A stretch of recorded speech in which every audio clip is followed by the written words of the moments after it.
Buenas jóvenes, ¿qué tal? Hoy en el curso de Historia del Perú vamos a hablar del tema de la educación colonial. Los objetivos de la clase son que al final de ella ustedes puedan explicar la estructura de la educación colonial.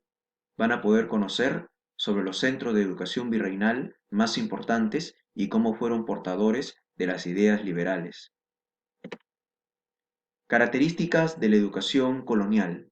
La primera característica es que fue clasista y elitista. Esto significa que solamente fue el privilegio para unos pocos, para determinados grupos sociales dentro del virreinato, por ejemplo, para españoles, criollos y caciques. Fue una educación absolutista, porque no existía el derecho a la discrepancia ni a la discusión. El docente o el maestro era el que siempre tenía la razón. Una educación dogmática, porque era una educación religiosa que se limitaba al libre pensamiento. Otra característica fue memorista.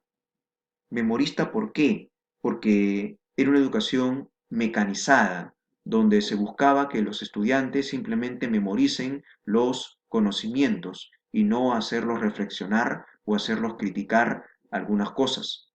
¿Sí? Por eso que fue una educación memorista.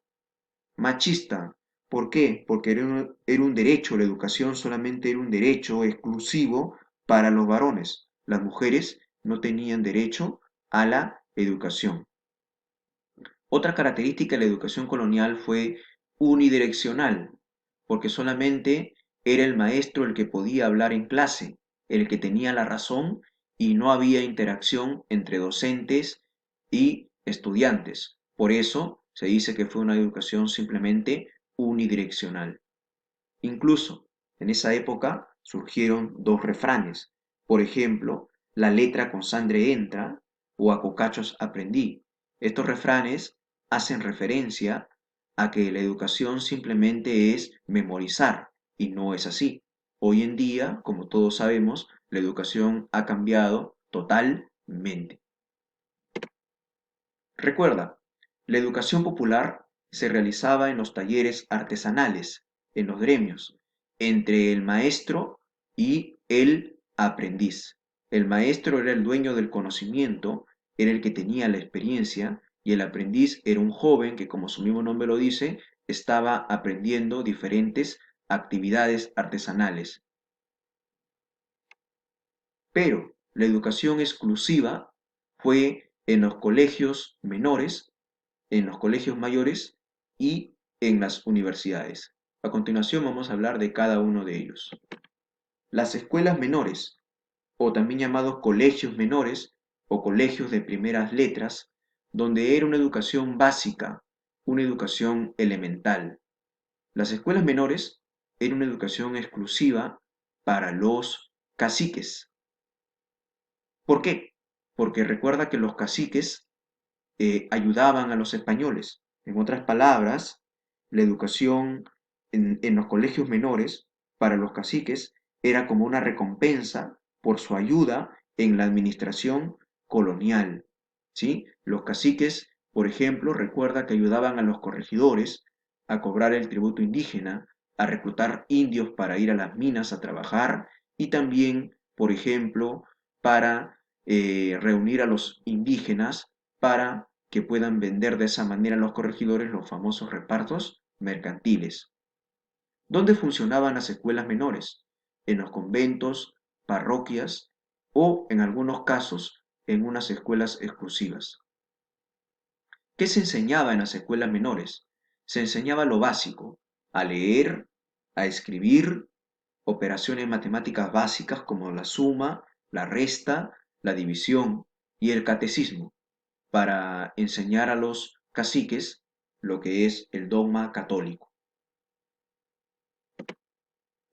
Los ejemplos más claros y conocidos de colegios menores son en el Cusco el Colegio San Francisco de Borja, donde estudiaron dos famosos caciques, por ejemplo, Tupac Amaru II y Mateo Pumacahua.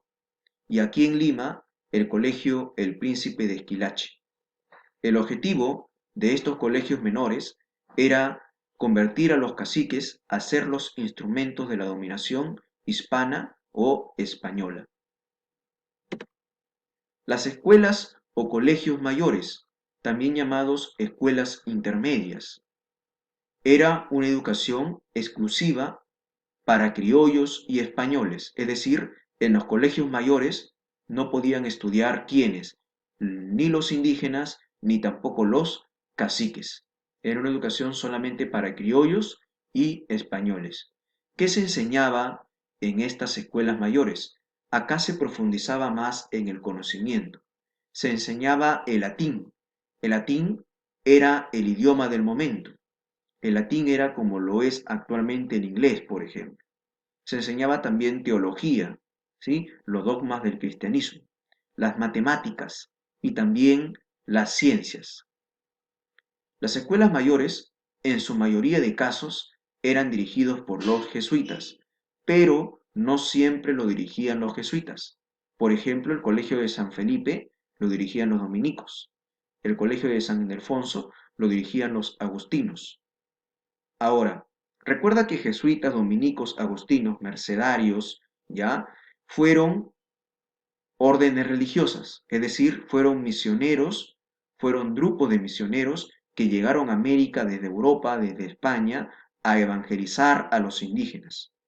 Ahora, pero principalmente quienes enseñaban en las escuelas mayores eran los jesuitas. Es más, el principal colegio mayor o la escuela mayor más importante era el San Pablo y estaba en manos de quienes, de los jesuitas. También tenemos como ejemplo de otra escuela mayor al San Martín, al Colegio San Martín, que también estaba en manos de los jesuitas. El Convictorio Real de San Carlos fue otro ejemplo de un colegio mayor. Fue fundado en el año 1770 durante el gobierno del virrey Manuel de Amat, en el contexto de la expulsión de los jesuitas.